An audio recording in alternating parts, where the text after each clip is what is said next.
October 1942, El Alamein.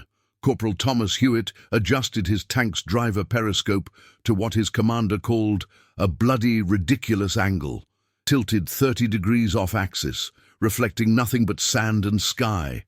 3 hours later, German intelligence would report phantom British armor appearing and vanishing across impossible terrain. Panzer crews fired frantically at mirages created by light refraction through heated desert air, guided by what they believed were genuine sightings. One Sherman tank, stationary behind a dune, became the target of 275 shells, none finding their mark. The Germans never understood why. 23rd October 1942, 03:47 hours, British lines, El Alamein. The night air tasted of cordite and diesel, thick enough to coat the throat. Corporal Thomas Hewitt of the 9th Armoured Brigade crouched beside his Sherman tank, nicknamed Worthing Bell after his coastal hometown, watching tracer fire arc across the Egyptian darkness like malevolent fireflies. The temperature had plummeted from the day's blistering 43 degrees Celsius to a teeth-chattering 12. Sand infiltrated everything: weapons mechanisms, food tins, the creases of eyelids. Montgomery's great offensive was 6 hours old, and the statistical reality was brutally simple. British tank losses were catastrophic. Intelligence reports quantified the nightmare.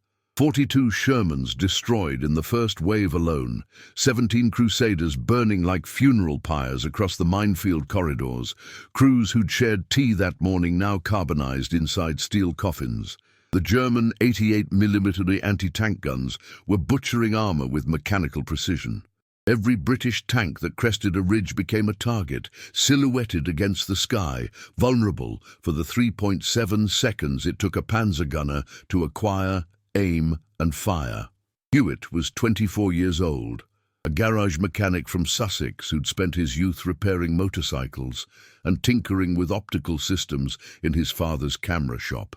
His hands, calloused from wrenches and spanners, trembled slightly as he lit a player's navy-cut cigarette with matches dampened by sweat.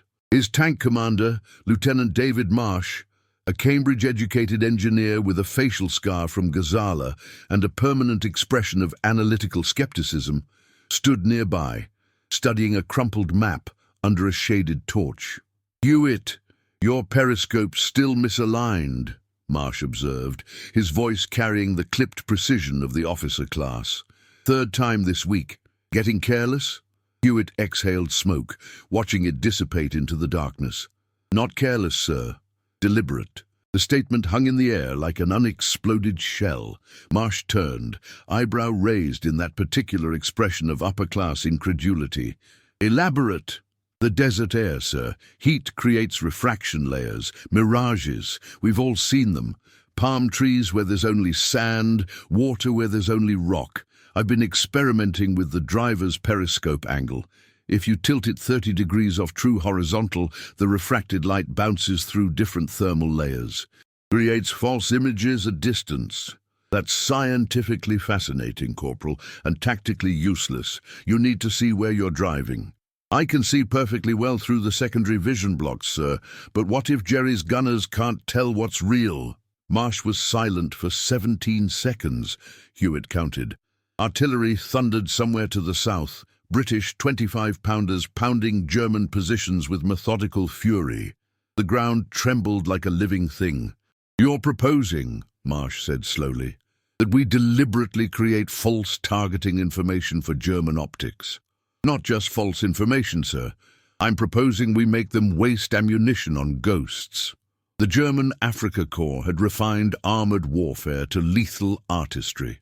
Their doctrine emphasized concentrated firepower, rapid maneuver, and the devastating effectiveness of the 88mm gun, originally designed as anti-aircraft weaponry, now repurposed into the most feared tank killer in the desert. British armor had suffered accordingly. At Gazala in June, Rommel had destroyed 230 tanks in 3 days. The psychological impact was corrosive. Every British tank crew knew their Sherman's riveted construction turned into shrapnel when penetrated, that the 37-ton machine offered less protection than they'd been promised in training. But Rommel's supply lines were catastrophically overstretched. Intelligence intercepts, decrypted through the Ultra program at Bletchley Park, confirmed what Desert Scouts reported. German ammunition stocks were critically low. Every shell mattered. Every wasted round brought Rommel closer to operational paralysis.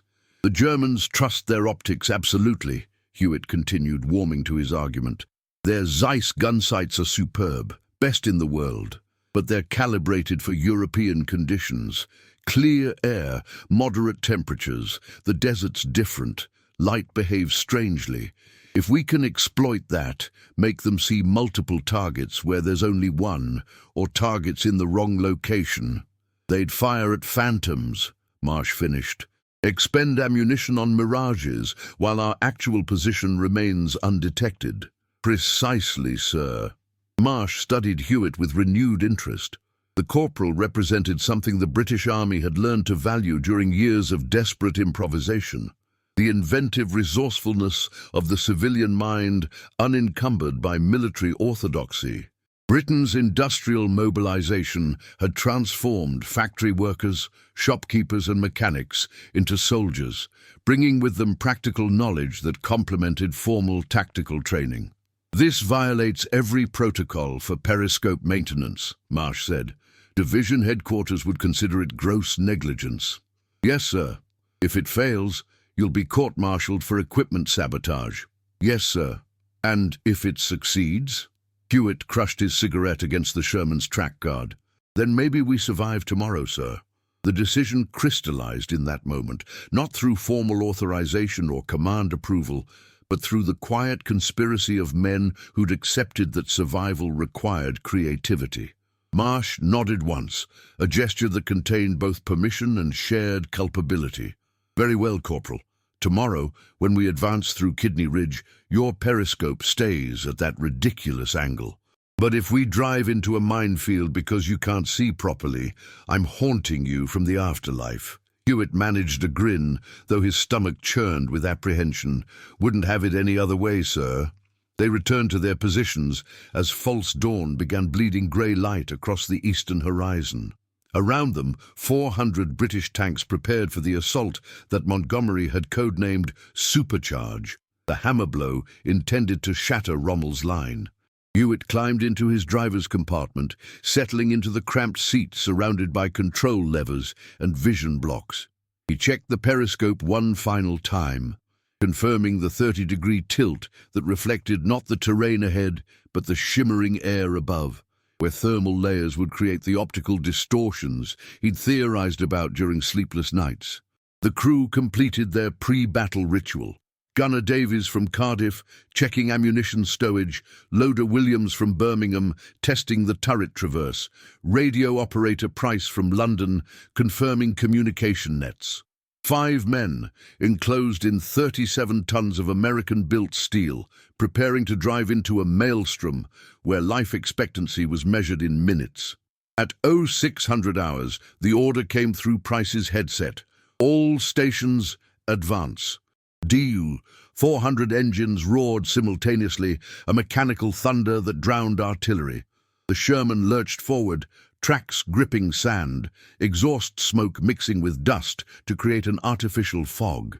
Hewitt drove blind by conventional standards, navigating through secondary vision blocks, while his primary periscope showed only sky and refracted light. They crossed the British lines, passed through gaps in the minefield belts, marked by scattered Matilda tanks destroyed during clearance operations, and entered the killing ground, where German gunners waited with mathematical patience. Hewitt's heart hammered against his ribs, adrenaline sharpening every sense. The ridiculous angle of his periscope reflected morning sunlight through layers of heated air, creating fragmentary images that danced and multiplied across his field of vision. Somewhere ahead, through heat haze and dust, Panzer crews were acquiring targets, training their guns on the British armoured wave. What they saw through their precise Zeiss optics, Hewitt could only imagine. But if his theory held, if the refracted light created false images, multiple phantom tanks where only one existed, then Worthing Bell might survive what hundreds of others would not. The gamble had begun, born from desperation and mechanical ingenuity, carrying the faint hope that British improvisation could counter German technical superiority.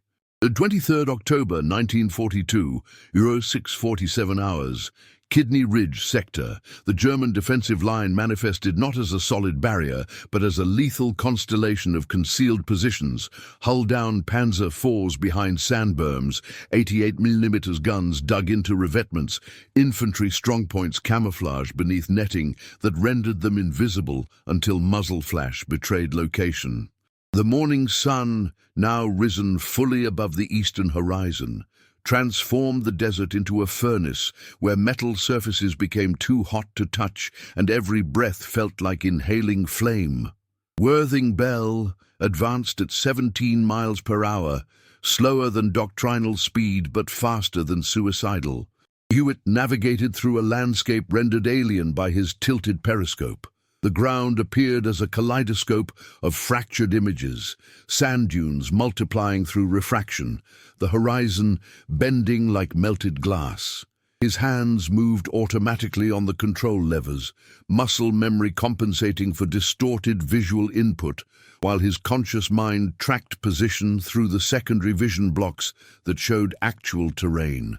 The first German salvo arrived without warning, a sound like steel sheets ripping, followed by geysers of sand erupting 50 yards to their left. Hewitt's bladder clenched. Through the intercom, Lieutenant Marsh's voice remained artificially calm.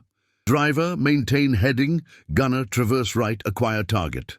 Davies's response was immediate. "No visual, sir. Can't see the bastard." "Udree." That was the horror of desert warfare. Death arrived from invisible sources, fired by enemies who might be 300 yards distant, or 3,000. The Sherman's armor, 64mm at maximum thickness, offered protection against small arms and shell fragments, but was penetrable by the German 80mm at combat ranges. Every British tank crew understood the mathematics of vulnerability. Another salvo, closer this time, impacts raised sand curtains that temporarily obscured visibility. Price's voice crackled through the intercom. "Squadron reports multiple German positions bearing 030. They're dug in along the ridge line." "Driver, angle left 15 degrees, Marsh commanded. "We're flanking." Hewitt complied, steering toward a depression between two dunes that offered momentary concealment. The Sherman's suspension absorbed terrain irregularities with mechanical groans, the radial engine's 400 horsepower, driving them forward through sand that clutched at tracks like grasping hands. Temperature inside the crew compartment had exceeded 40 degrees Celsius, sweat soaked through uniforms, air tasted of hot metal and human stress. They crested a low rise, and for 3 seconds Worthing Bell was silhouetted against sky, the exact scenario that had killed 42 Shermans at dawn. Hewitt's entire body tensed, awaiting the hammer blow of 88mm penetration. It didn't come. Instead, impacts erupted across terrain 200 yards to their right, multiple shells converging on empty sand, fired with precision at something that wasn't there. Through his periscope, Hewitt glimpsed the refracted images his misaligned optics created. Phantom Shermans, ghost armor dancing through heat shimmer, positioned where optical physics dictated, but tactical reality denied. "They're firing at mirages!" Davies shouted, his Welsh accent thickening with adrenaline. "Jerry's shooting at bloody mirages." Marsh's response was sharp. "Silence on the intercom. Driver, into that depression now. Gunner, prepare to engage from hull down." Hewitt drove the Sherman into a natural sand bowl, positioning behind a dune crest that concealed the hull while exposing only the turret, a tactic that minimized target profile. Through his distorted periscope, he watched the optical chaos his angled mirror created. Multiple false images of Worthing Bell appeared across the battlefield, refracted through thermal layers that bent light like carnival mirrors. The German gunners, trusting their superb optics absolutely, acquired these phantom targets and fired with disciplined precision. The expenditure was catastrophic from a logistics perspective. Intelligence estimates suggested German ammunition stocks were sufficient for perhaps 3 more days of intensive combat. Every wasted shell accelerated Rommel's inevitable supply crisis. And the Panzer crews were wasting shells with abandon, targeting optical illusions that their training had never prepared them to recognize. "Target acquired," Davies announced, voice steadying into professional focus. "Panzer IV, hull down, bearing 042, range 800 yards. Fire when ready," Marsh authorized. The Sherman's 75mm gun discharged with a concussion that hammered eardrums, the recoil rocking the 37-ton vehicle backward. The armor-piercing shot crossed 800 yards in 1.3 seconds, striking the Panzer IV's turret face. Metal shrieked. Smoke billowed from the German tank's hatches as ammunition cooked off internally, secondary explosions tearing the vehicle apart. 4 crew members bailed out, uniforms burning, rolling in sand to extinguish flames. "Confirmed kill," Davies reported, already traversing for the next target. But the German response was confused, disorganized. Panzer crews continued firing at phantom positions, their discipline breaking under impossible conditions. They saw British tanks where scanners confirmed targets, acquired through Zeiss optics renowned for precision, yet impacts revealed only empty desert. The psychological effect was corrosive. Tank commanders shouted contradictory orders, gunners fired frantically, expending ammunition against enemies that multiplied impossibly. Hewitt remained stationary, engine idling, his misaligned periscope creating the optical chaos that German doctrine couldn't counter. The thermal layers were perfect, morning sun heating sand rapidly, creating distinct temperature gradients that refracted light with laboratory precision. His camera shop experience proved invaluable. He understood how light behaved, passing through media of different densities, how angles of incidence determined reflection patterns, how the human eye could be deceived by physics masquerading as reality. Hours passed. In compressed intensity, time became elastic, seconds stretching into subjective eternities during combat, minutes collapsing into forgotten gaps. Worthing Bell engaged 7 targets, destroying 4 confirmed, damaging 2 probables. Around them, British armour pressed forward through gaps created by artillery preparation and infantry sacrifice. The 9th Armoured Brigade lost 39 tanks by noon, catastrophic casualties that nonetheless represented progress against German positions that should have been impregnable. At 14:23 hours, ammunition critically low, fuel gauge reading quarter full, Lieutenant Marsh ordered withdrawal to rearmament positions. Hewitt reversed the Sherman through churned sand, navigating back through the battlefield littered with burning wrecks.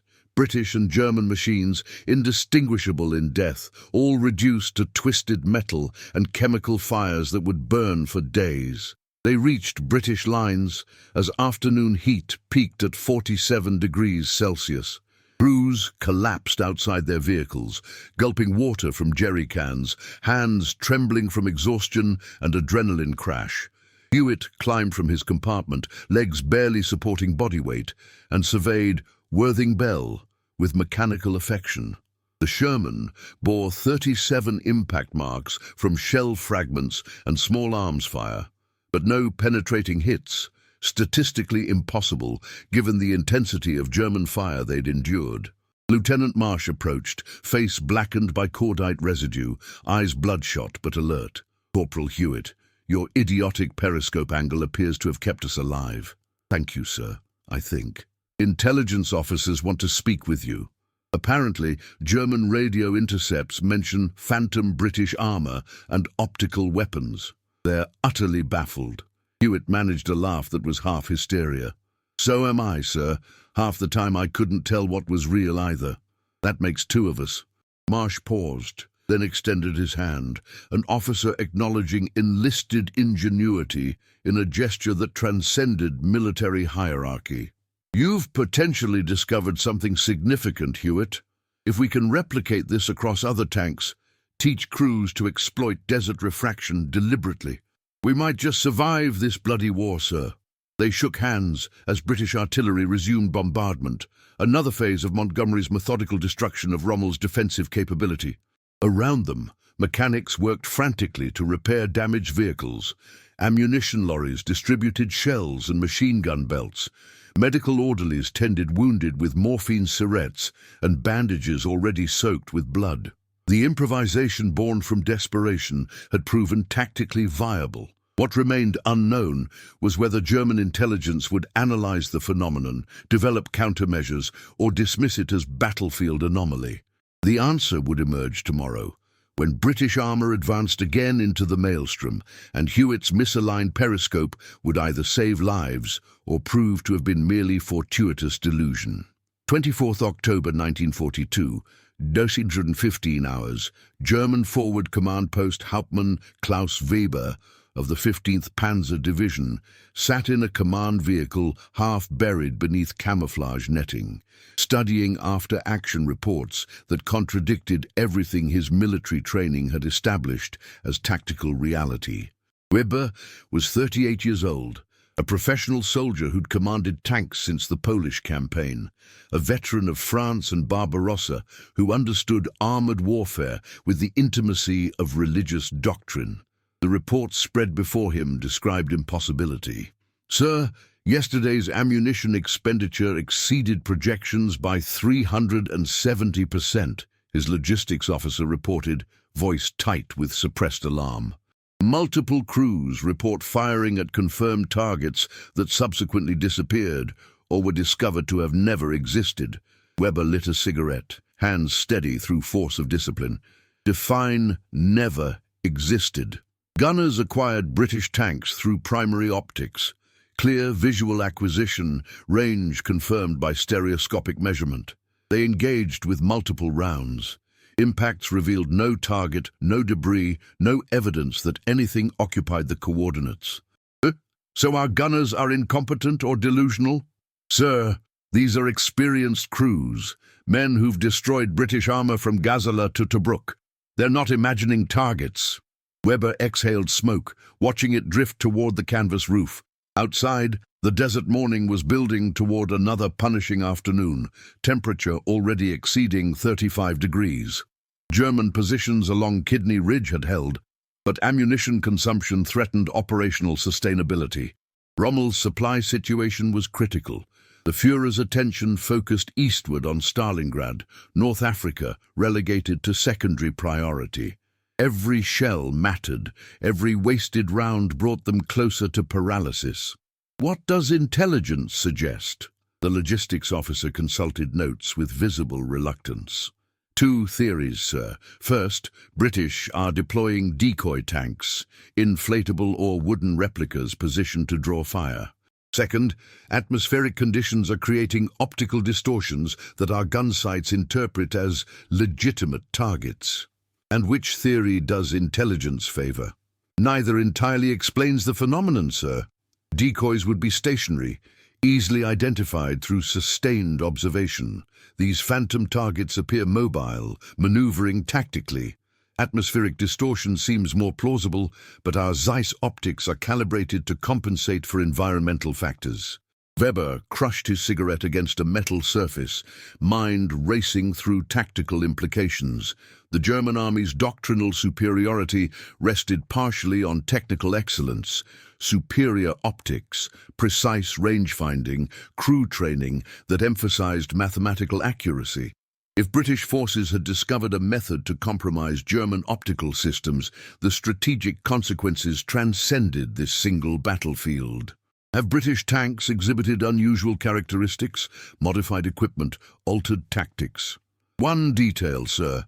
Radio intercepts mention a specific British tank, call sign Worthing Bell. Multiple German crews reported engaging this vehicle, expending significant ammunition. Yet the Sherman appears undamaged, continuing operations after encounters that should have resulted in destruction. A single tank? Yes, sir. Analysis suggests this vehicle somehow generates multiple false images. When our crews fire at apparent positions, the actual tank remains undetected, then engages from unexpected angles. Weber stood, pacing the confined space. His military education, conducted at elite academies where warfare was studied as precise science, hadn't prepared him for adversaries who weaponized optical physics. German doctrine emphasized material superiority and tactical orthodoxy. The British, perpetually inferior in equipment quality, compensated through improvisation that sometimes bordered on insanity. Order all crews to engage only targets confirmed through multiple observation methods, Weber instructed. Optical acquisition must be verified by sound location, by visual confirmation from adjacent positions, by prolonged observation before firing. Ammunition conservation is now paramount. Sir, that reduces our rate of fire by half. Better slow accuracy than rapid expenditure against phantoms. The order disseminated through German positions via radio and runner, reaching Panzer crews who received it with confusion and resentment. Tank commanders accustomed to trusting their superb Zeiss gun sights now had to second-guess what those optics revealed. The psychological impact was subtle but corrosive. When soldiers couldn't trust their equipment, when the battlefield itself became unreliable, morale eroded like sand before wind. Meanwhile, Worthing Bell and 32 other British tanks fitted with deliberately misaligned periscopes advanced for the second day's assault. Lieutenant Marsh had briefed Hewitt with characteristic British understatement. "Apparently you've become strategically significant, Corporal. Do try not to get killed and waste all this attention." The engagement resumed at ZO 9:45 hours, British armour pushing through corridors cleared by sappers who'd spent the night lifting mines by hand, probing earth with bayonets in darkness while German machine guns traversed overhead. The casualties among these engineers, men crawling through sand diffusing explosives by feel, rarely made headlines, but their sacrifice created the paths through which tanks advanced. Hewitt drove Worthing Bell into terrain that resembled lunar landscape, cratered by artillery and littered with the corpses of vehicles from yesterday's fighting. His misaligned periscope created the now familiar kaleidoscope of refracted images, phantom Shermans dancing through heat shimmer. German gunners, constrained by new orders to verify targets, hesitated fatally. Where yesterday they'd fired immediately, today they waited for confirmation that never came, and in those seconds of hesitation, British tanks closed range and engaged first. One Panzer IV crew spent 19 minutes trying to acquire Worthing Bell, their gunner reporting targets that appeared and vanished, their commander demanding verification from adjacent positions who saw different phantoms. In frustration, they finally fired at the most persistent image, and their shell impacted sand 300 yards from the Sherman's actual position. Davies traversed calmly, acquired the Panzer through smoke and dust, and fired a round that penetrated the German tank's frontal armor. The crew bailed out, hands raised in surrender, faces expressing not fear but bewildered incomprehension. By afternoon, German radio traffic had descended into chaos. Crews reported British tanks multiplying impossibly, appearing in 3 positions simultaneously, vanishing and reappearing like apparitions. The rational explanation, atmospheric refraction exploited through deliberate optical manipulation, was too exotic for frontline soldiers to comprehend. Some crews concluded the British had deployed secret weapons. Others blamed equipment failure. A few whispered about supernatural intervention, the desert itself rising against them. At 16:30 hours, analysis confirmed the tactical shift. German rate of fire had decreased by 62%, ammunition conservation protocols reducing their killing efficiency. British casualties remained severe, 28 tanks destroyed, 94 crew casualties, but the exchange ratio had shifted measurably. Where previously German guns destroyed British armour at 3-to-1 ratios, today approached parity. Hauptmann Weber received casualty reports with grim recognition.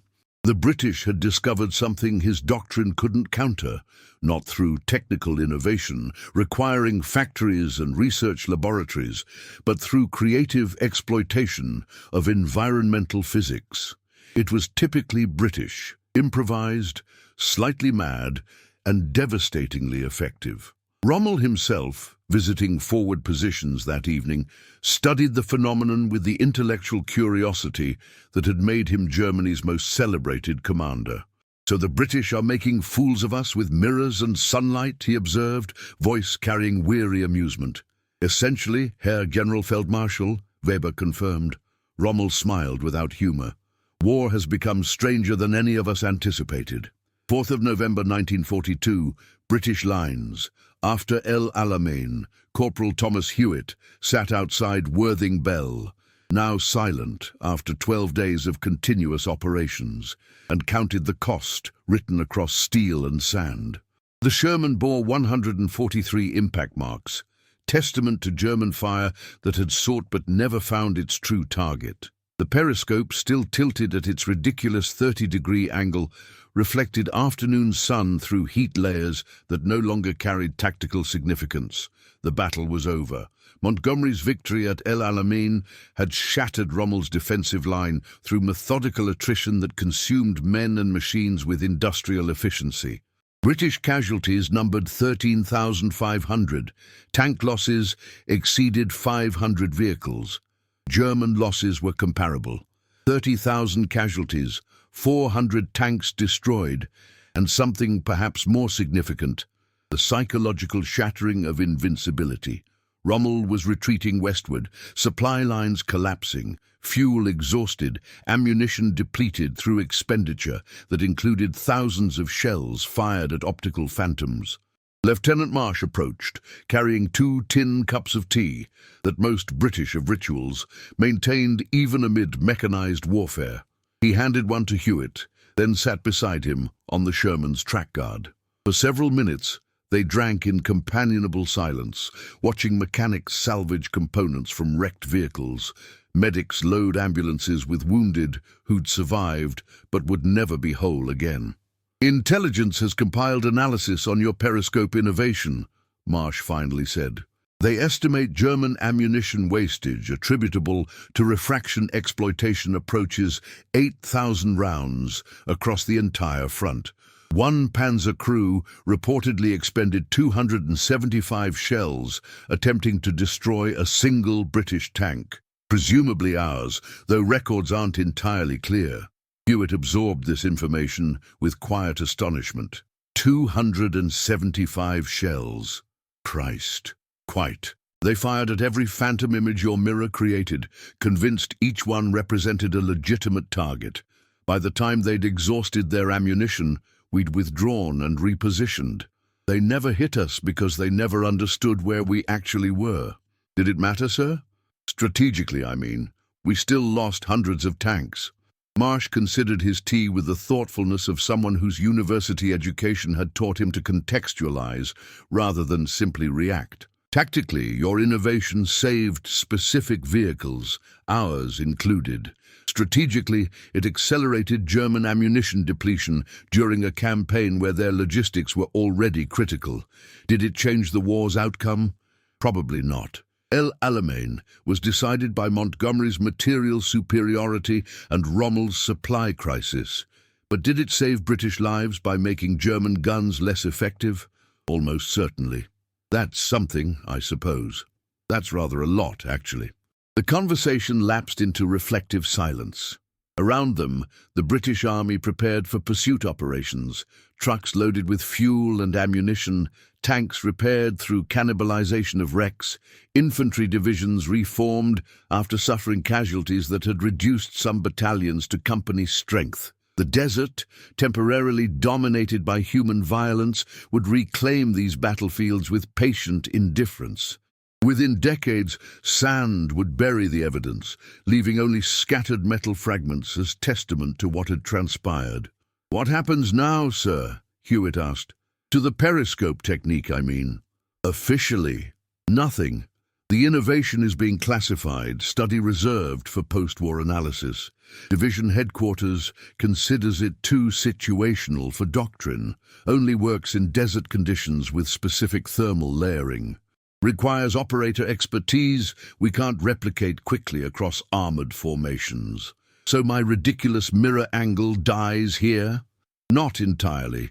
You've demonstrated something valuable, that environmental physics can be weaponized through creative exploitation, that improvisation by enlisted personnel can produce tactical advantages, that sometimes the solutions to military problems don't come from staff colleges and planning committees, but from mechanics who've spent their youth repairing motorcycles and understanding how light refracts through camera lenses. Hewitt managed a smile, though exhaustion made the expression feel foreign.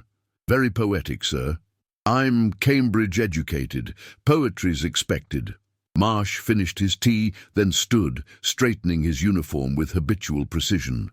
There's a recommendation for decoration being processed. Won't be a Victoria Cross. You didn't charge machine guns or single-handedly capture enemy positions, but possibly a military medal for ingenuity under fire. I just adjusted a mirror, sir. You adjusted a mirror in a way that confused German gunners so thoroughly they wasted thousands of shells and questioned the reliability of their equipment. That's rather more significant than you're acknowledging. They shook hands again. Officer and enlisted man, class differences temporarily dissolved by shared survival. Marsh returned to headquarters duties while Hewitt remained with Worthing Bell, performing the maintenance rituals that transformed war machines back into inanimate metal. He cleaned the periscope carefully, noting the scratches across its surface from sand and shell fragments, then left it at the 30-degree angle that had proved so fortuitously effective. Decades later, when military historians excavated classified records from the North African campaign, they'd discover references to optical deception techniques employed during El Alamein. A few scholarly papers would note the phenomenon, British tanks creating phantom images through deliberate mirror misalignment, exploiting desert refraction to confuse German gunners. These analyses would remain obscure. Footnotes in comprehensive histories focused on larger strategic patterns. But for the men of Worthing Bell's crew, the innovation remained vivid personal history. They'd survived 12 days of combat that statistically should have killed them, protected not by superior armor or overwhelming firepower, but by creative exploitation of physics that turned enemy precision into liability. Davies would return to Cardiff, work in a steel mill, occasionally tell the story in pubs where listeners assumed embellishment. Williams would emigrate to Canada, carry the memory privately. Price would die in Normandy, his knowledge of radio frequencies and optical tricks buried with him in French soil. Hewitt himself would survive the war, return to Sussex, reopen his father's camera shop, and never speak publicly about El Alamein. The periscope technique remained classified until 1977, when documents were finally released under 35-year rules. By then, warfare had evolved beyond recognition. Guided missiles and electronic countermeasures rendered optical deception quaint, a historical curiosity from an era when battles were decided by men in steel boxes firing at each other across open desert. But in November 1942, as British armour pursued Rommel westward toward Tunisia and eventual defeat, the legacy of one corporal's improvisation endured in ways impossible to quantify. German crews who'd fired frantically at phantoms questioned their equipment, their training, their fundamental understanding of how warfare functioned. British crews who'd witnessed the phenomenon absorbed a lesson about creativity under pressure, about how conventional thinking could be challenged, about how sometimes the most effective weapons emerged not from research laboratories but from mechanics willing to tilt a mirror at a ridiculous angle and observe what happened. The desert wind erased tracks and footprints, scattered debris, buried the evidence of human struggle beneath sand that had witnessed millennia of conflict and would witness millennia more. Worthing Bell survived the war, was eventually shipped back to Britain, and found its way to a tank museum where plaques described technical specifications but omitted the story of its misaligned periscope. Visitors would photograph the Sherman, admire its functional brutality, and never know about the optical trick that had saved its crew. Hewitt lived to age 83, died peacefully in 1999, and took with him the precise memory of how light refracted through heated desert air, how German discipline became tactical liability, how one ridiculous innovation born from desperate improvisation had contributed microscopically to victory. His obituary mentioned war service but provided no details. The story remained classified until most who'd lived it were dead. The final accounting of El Alamein emphasized Montgomery's meticulous planning, material superiority, the sacrifice of infantry who cleared minefields by hand, the resilience of British logistics against Rommel's supply collapse. These factors were undeniably decisive. But somewhere in the margins of those comprehensive histories, buried in footnotes and classified appendices, existed acknowledgement that sometimes wars are won through unexpected means, through mechanics who understand optics, through officers willing to tolerate unconventional thinking, through the creative desperation of men who refuse to accept that superior technology guarantees victory. Rommel's forces wasted ammunition pursuing phantoms. British forces exploited that confusion. The war continued its grinding progression toward eventual Allied victory, and one Sherman tank's deliberately misaligned periscope became a minor legend in military intelligence circles, studied by specialists who appreciated the elegance of weaponizing physics through nothing more complex than tilting a mirror at a foolish angle and trusting that enemy precision would become their greatest vulnerability. The desert remembered nothing. But in the archives where military innovation is documented, preserved, and occasionally rediscovered, the story endured, testament to human ingenuity under pressure, to the unexpected advantages born from desperation, and to the reality that sometimes the most effective deceptions are created not through elaborate technology, but through simple understanding of how light behaves when passing through heated air above sand that's absorbed the fury of mechanized warfare. If you've made it this far, you've discovered a piece of history that military textbooks often overlook. The small innovations that changed battles fought not just with steel and fire, but with creativity and physics. There are countless untold stories from the Second World War waiting to be uncovered. The engineers, the mechanics, the ordinary men who did extraordinary things. If you'd like to explore more of these forgotten moments, subscribe to the channel for weekly deep dives into the war's most overlooked innovations. What other ingenious improvisation would you like to hear about? Drop your suggestions in the comments below. Until next time, remember, sometimes victory comes not from the biggest guns, but from the cleverest angles.